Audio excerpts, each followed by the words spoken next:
So there's a popular argument around today that Bitcoin is not a real currency and that you cannot trust it, and that maybe it's a scam or that it's a Ponzi scheme or something like that.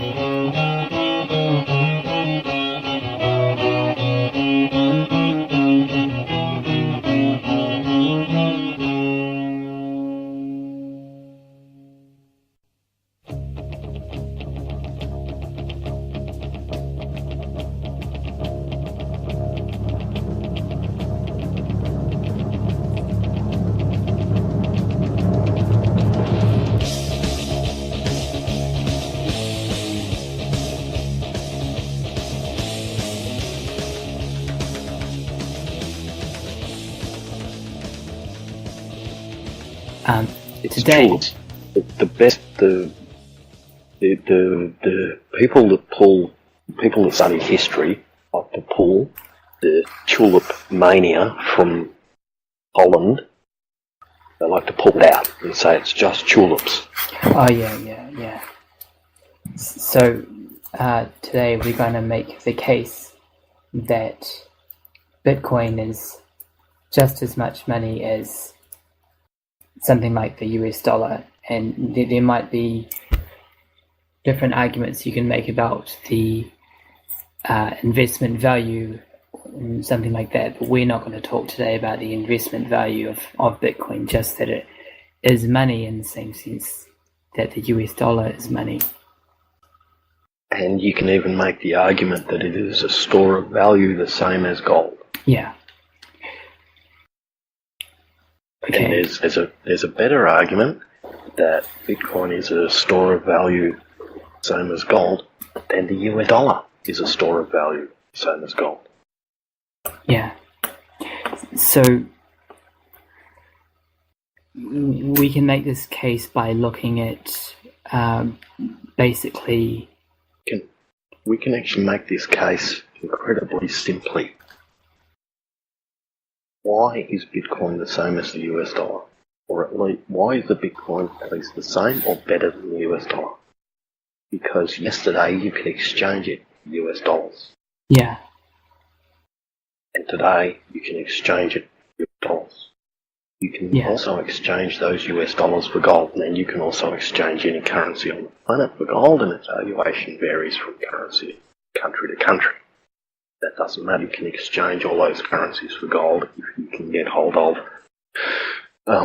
the gold certificates, or preferably the physical metal. At this stage, it's a bit difficult to exchange Bitcoin for gold, but Bitcoin contains similar attributes, characteristics to gold. So therefore, I don't know why you would exchange Bitcoin for gold. But you can definitely exchange US dollars for gold, which makes Bitcoin equivalent. That's it. Because it happened yesterday, happening today, it's the same as US dollars. And it's the same as any currency on the planet. We can buy Bitcoin in. So in other words, New Zealand dollars, Australian dollars, Canadian dollars, British pound, Japanese yen, doesn't matter which currency you go to. You can swap it. You can swap the currencies of Bitcoin. So therefore, Bitcoin is at least the equivalent to whatever national currency you happen to be operating in. It's really that simple. So there's no argument that it's tulips. So the argument is the value of a currency today is basically based on its value yesterday. And so we can say that because Bitcoin is tradable with the US dollar, today it's also tradable with US dollar just as it was yesterday. And if you can buy and sell US dollar with a Bitcoin yesterday, then you can today as well. And so this describes how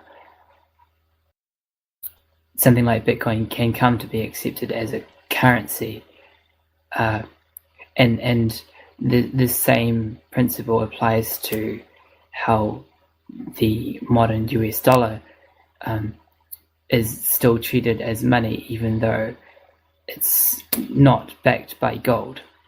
And it's not. It's sort of is and sort of isn't money. It's currency. That's no drama. You can swap it for stuff. Yeah. But sort of not money, because money is also a store of value. But the US dollar is no longer a store of value. Being printed and being inflated and devalued away. So you can use it as a store of value. It's just that it's whether depreciating. That's a good idea, is it? Yes. Yeah. It's being deflated or inflated rather. And therefore the value is decreasing with the printing of money and credit expansion. Yep. Now, that can't happen to Bitcoin because it's limited in quantity to 21 million. Yeah. Now, if someone turns around and says, but I want more than 21 million Bitcoin, well, that's fine, but it ceases to become Bitcoin the second you do that, because you have to grab the code that created Bitcoin, adjust it, and recreate it into something else. And that something else, well, of course, it's now something else. It's not Bitcoin anymore. So therefore, the second there is more than 21 million Bitcoin possible, it ceases to become Bitcoin. Hence the rise of all the cryptocurrencies, which there is, I don't know, I count somewhere around 1,600 of the bloody things. Yeah. Now, the argument's wandering around that all these cryptocurrencies are actually fighting cryptocurrency pool. Yes and no. What I argue with all these other cryptocurrencies is they're actually absorbing all the printed fiat. That's what they're doing. They're taking all the fiat and sinking into these cryptocurrencies and actually creating a better store of value than our existing fiat system. Because again, when you go to something like Bitcoin Cash or Litecoin or Doge or Dash or whatever, Ethereum, they all have a limited supply. So the second Ethereum has any, what's Ethereum's limit? 80 million or something? I don't know. Yeah, anyway, Ethereum's got a limit. The minute you adjust that limit, it ceases to become Ethereum. Bitcoin Cash has got the same limit as Bitcoin. It's got 21 million. The second you increase that to, say, 25 million, it ceases to become Bitcoin Cash. So therefore it becomes something else. That doesn't happen with the US dollar. It doesn't happen with the Australian dollar or the Canadian dollar. Just increase the limits all the time, while pretending it's still a US dollar. It's not. So there are a lot of similarities between the US dollar and Bitcoin, but inflation is not one of them. Yes. Because paper can be printed and credit can be given over and over, and fractional reserves can happen, but with Bitcoin the amount is set and it's not possible to increase it beyond 21 million. Right.